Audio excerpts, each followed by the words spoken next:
चेन्नई में स्टालिन साहब को बोलते हैं आप बीजेपी के बी टीम में, और तेलंगाना आए तो यहां बोलते हैं केसीआर बीजेपी के बी टीम में। मैं पूछना चाहता हूं आपसे, आपको सोचने के लिए मजबूर करना चाहता हूं, गुजारिश है आपसे, सोच के समझ के आप वोट दीजिए।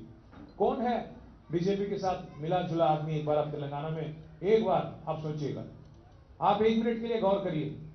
राहुल बाबा है ऊपर, राहुल गांधी साहब हमारे बेचारे चीखते हैं, चिल्लाते हैं, मोहब्बत की दुकान बोलते हैं, हर दिन पुकारते रहते हैं मोहब्बत की दुकान, मोहब्बत की दुकान, नफरत का बाजार, मोहब्बत की दुकान, ये बोलते रहते हैं हर दिन।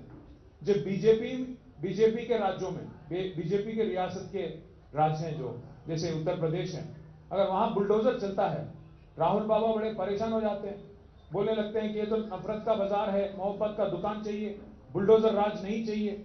मैं पूछना चाहता हूं राहुल बाबा से, क्या है आपको हैदराबाद में जितने बुलडोजर चले नहीं दिख रहे आपको? हैदराबाद में जितने गरीबों के घरा गिरा डाल रहे वो नहीं दिख रहा आपको? यहां बुलडोजर चली तो अच्छी बात है, वहां बुलडोजर नहीं चली तो अच्छी बात नहीं है। दूसरी बात, राहुल बाबा बोलते हैं कि गुजरात मॉडल बेकार है। यहां रेवंत रेड्डी साहब क्या बोल रहे हैं? रेवंत बाबा, गुजरात मॉडल शानदार है, गुजरात हमारे लिए मिसाल है, साबरमती उन्होंने बनाया, मैं मुसा बनाता हूं, यहाँ के गरीबों को निकाल फेंकता हूं और जो भी करना है करता हूं, मनमानी करता हूं। राहुल बाबा ऊपर बोलते हैं कि चौकीदार चोर है। रेवंत रेड्डी साहब क्या बोल रहे हैं? चौकीदार चोर नहीं है, बड़े भाई है। चौकीदार चोर नहीं है, बड़े भाई है। राहुल गांधी बोलते हैं अदानी फ्रॉड है। रेवंत रेड्डी क्या बोलते हैं? अदानी फ्रेंड है।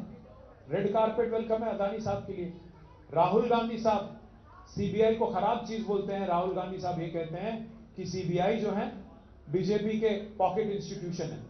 पर रेवंत रेड्डी साहब उसी सीबीआई को आज केस दे रहे हैं तेलंगाना में, केसीआर साहब को अंदर डालो बोल के। तो इसीलिए मैं आपको सोचने के लिए मजबूर करना चाहता हूं और एक और चीज भी पूछना चाहता हूं।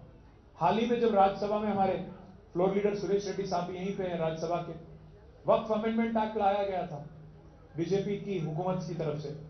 तो जब अमेंडमेंट बिल आई थी